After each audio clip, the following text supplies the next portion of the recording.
Сайн бацгаана уу? Өнөөдөр та бүхэнд 2024 онд нээлттэй хийсэн трейлер төрлийн Something in the Water киног ярьж өгье. Харвей бүрий болсон үед хоёр найз гудамжаар элдвийг хүүрнэлдэн хөхрөлдөн алхана. Харанхуй түнэлийн шатаар өксөх үед нэлээн атмаа маркийн охид тэдний хажуугаар өнгөрөхдөө доромжлоход шар үст найз нь тэдний өдөөс дунд хуруу гаргаж орхидог. Гэтэл тэдний нэг нь шууд нөгөө найзыг нь үстэн шатны уруунгаад үг хэлхийн завдалгүй нэвширтэл зодож гардаг. Рейсист үзэлтэй нөхдүүд байсан бол л та. Шар үст найз нь юу ч хийж чадалгүй дэмил найзынхаа нэрийг дуудан орлоно. Нэг жилийн дараа манай гол дүр болох зодуулдаг охин буюу түүний нэрийг Мэг онгоцны буудлын дээр ачаагаа авах гэж зогсож байгаар үргэлжлэнэ. Чихвжээрээ бяцлаглалын хичээл сонсох ба жилийн өмнөх болсон явдлаас трама авсан нь тодорхой. Ачаагаа аван онгоцны буудлаас гарах үед хаалган дээр нөгөөх шаргал үст найз нь түүнийг тосгоор ирсэн байдаг. Түүний царайнаас харваас тэрээр ийм зүйл болно гэж бодоогүй бололтой. Тэдний хооронд үл ойлголцол байгаа нь шууд харагдана. Хоорондоо ойлгохтой ч үг сольж чадахгүй нэгнээсээ цэрвэн байж хүрэх газар очино. Тэд багын найзууд бөгөөд тавуулаа найзалдаг. Өнөөдөр үзэсгэлэн таарал дээр нэг найз нь нэжгэр хөрөм хийх болсон тул бүгд цуглжээ. Үлдсэн найзууд нь түүнийг харан баярлаж уулзсандаа үнэхээр таатай байлаа. Тэд бүгд өөр өөрийн гэсэн онцлог зангааштай охтын бүлэг байв. Кам гэх найз нь юу ч бодохгүй ярьдаг, адал явдал дуртай, эрэмгий, жинхэнэ галзуу найз. Далайн эрэг дээр хурмын өмнөх өдөр дотны хүмүүсээ цуглуулан хос хоёр үдэшлэг хийдэг. Сүйт залуу сэтгэлийнхаа үгийг хэлэн энэ хорвоогийн хамгийн хайр татам, хамгийн үзэсгэлэнтэй бүсгүй нөхөр болоход 42 цаг үлдсэн байна гэж сүйт бүсгүйнхээ сэтгэлийг хөдөлгөнө. Үдэшлэг үргэлжилж найзууд нилээн ууж зугаацсан хамтдаа цагийг зугаатай өнгөрөөнө. Маргааш өглөө нь болоход Мэгийг унтаж байхад галзуу найз Кам сэрэн. Өмнөх өдөр нь хэтрүүлсэн тодорхой нилээн дургуйлхан босно. Хурмаа хийж буй Лизи найзынх нь ганц бие байх сүүлийн өдрийг хамтдаа хөгжилтөн өнгөрөөхийн тулд төлөвлөгөө зохиож даруулт заваар ойролцоо харал руу явхаар болсон байдаг. Охид завн дээр ирэхэд Кам хөлгийг жолоодох бөгөөд бүгдийнх нь утсыг хурааж өнөөдөр зөвхөн бидэл байх болно ямар ч утас байхгүй гэж утгасаар авдаг. Галзуу юм шиг хурдан давхихад Лизи баг зэрэг сандран удаан явахыг шаардахад галзуу Кам улам хурдлана. Тэд ийн явсаар зорьсон газраа ирэхэд эхлээд Камила буюу шаргал үст найз нь бууж араас нь Мэгийг буух үед үлдсэн 3 найз заваасааж тэр хоёрыг хойлохны арал дээр үлдэхийг хүснэ. Учир нь гэвэл тэдний хооронд болсон үл ойлголцлыг засахын тулд тэр хоёрыг үлдээж ярилцах хугацаа олгон арлын нөгөө эрэг дээр байж байгаад 1 цагийн дараа ирж авна гэж хэлээд яв. Үлдсэн хоёр хоорондоо бас л юм ярихгүй хэсэг холхино. Харин нөгөө эрэг дээр 3 найз нь наранд бие шарангаа энэ зөв санаа эсхийг ярилцсан ганц нэг бие ууж суудаг. Ямартай ч хоёр найз ойлголцсон байдалтай нөгөө хэдийн эрэг рүү сэлж алхасаар хөдлөлцөн инээмсэглэн ирж аваа харагдана. Найзууд нь баярлан хэрэг бүтснийг ойлгон хөөрөлдөнө. Яг энэ үеэс л киноны гол үйл явдал эхэлдэг. Далайн гол зогсож байсан Руфийн царай гинэтгэн хувьсгийн өөрчлөгдөх үед түүн рүү харж байсан найзууд нь юу болсныг асуухад Рут ч өөрөө тухайн мөчид юу болж өнгөрснийг ойлгохгүй байгаа нь харагд. Энэ үед ус тэр чигээрээ улаан өнгөөр солигдох үед сая нэг ухаан орж найзууд нь түүнийг уснаас яран гаргалаа. Тэр махчин засанд хазуулсан нь аимшигтай харагд. Тэд яхаа мэдгүй хэсэг балмагдан Лизи дэмэс сандарч Кам руу уурлан хөрмийн өмнөх өдөр энд авчирж амьдралыг минь баллаа гэж ойрлох үед Кам харин одоо юу хийхээ бодох хэрэгтэй гэж хархацсан найзаагаа завь руу өргөж суулган утаснуудаа гаргаж тусламж дуутахыг хичээх үед харамсалтай нь утсанд ямар ч сүлжээ байхгүй байлаа.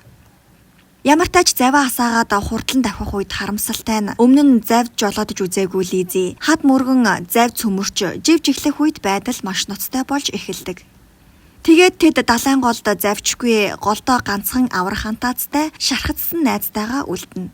Лизи сэлж чаддгүй гэдгийг найзууд нь мэдээгүй байдаг. Тиймээс хөвөгчийг түүнд өгч ганц байгаа хантаацаа шархацсан найздаа өмсүүлнэ. Усан давнаад төд удалгүй байж байтал гай усан дотроос гихчээр өсөглөн авраг загас тэднийг манан тойрон эргэл. Гэвч удалгүй авраг загасанд хазуулсан найз нь шархаа даалгүй нас ороход тэд түүний тантаазыг тайлж түүнийг ус руу хөвүүлэх үед цусны үнээр авсан авраг загас найзынх нь цогцыг өмхөөд алга болохыг харамсалтайгаар харсан тэд дэмэл гашуудан уйлахаас өөр юу ч хийж чаддаггүй.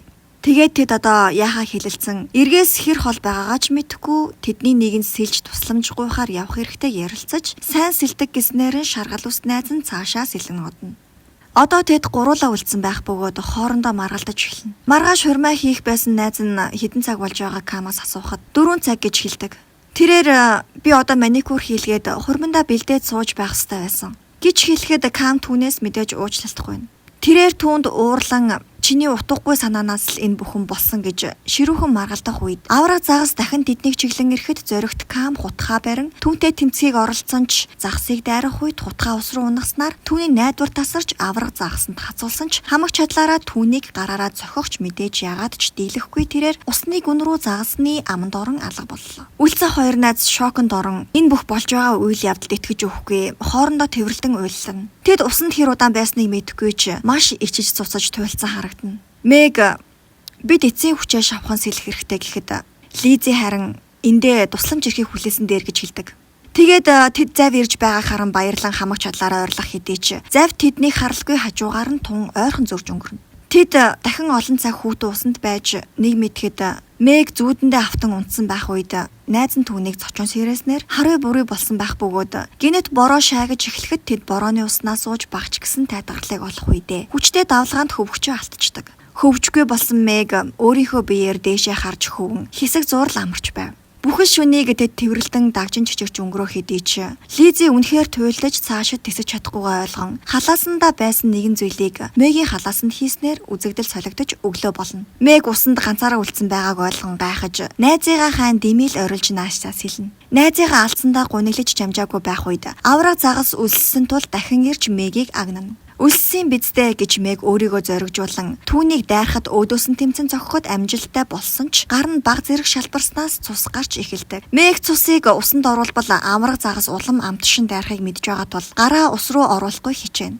Тэрээр гинэт хатан цохооны орой цухан харагдахыг анзаарч хантаазандаа цусаа шингээж эсрэг зүг рүү шитгэхэд загас хуурдагдан хантаазны зүг рүү хурдлан сэлэхэд Мэг азар хатан дээр гарч амжид. Тэр мэдээж маш их ядарсан тул зөөрмөглөх үедээ шархатсан гараа ус руу оруулахад цусны үнээр авсан шарк дахин халдагч тэр мэдрэн гараа уснаас татчихна. Камер дээшлэх үед түүнийг хоёр авраг загас агнан эргэлдэж байгаа нь харагдах үед усны түвшин дээшилж хад ус руу орсон байдаг. Яг энэ үеэр тусламж дуутахаар явсан найз нь амжилттайгаар сэлсээр аврах унд дуудаж чадсан байдаг бөгөөд завтай ирж яваа нь харагд. Гэвч аюул дуусаагүй. Түүний шархацсан хөлнөөс гарах цус хоёр авраг загасыг галзууруулж хамаг хүчээрээ түүн рүү дайрна. Азар тэрээр нэг авраг загаснаас бултаж чадах хэдий ч Мэгийг зав руу хурдлан сэлэх үеэр нэг шарк нь асар хурдаар түүн рүү ойртоход завин дээр байсан найз нь түүнийг гараараа барьж амжина. Арай гэж завин дээр гарч ирсэн тэрээр үнэхээр аврагцсандаа итгэж ядан өөрийн ирэхгүй нулимсэн урсан уйлах үед Мэг халаасаа тэмтрэн үзэхэд хурмаа хийхгээ доглон байсан найз Лизигийнх нь дөрөв найздаа зориулан хийсэн өөрсдийнх нь нэртэй бугавч гарч ирдэг.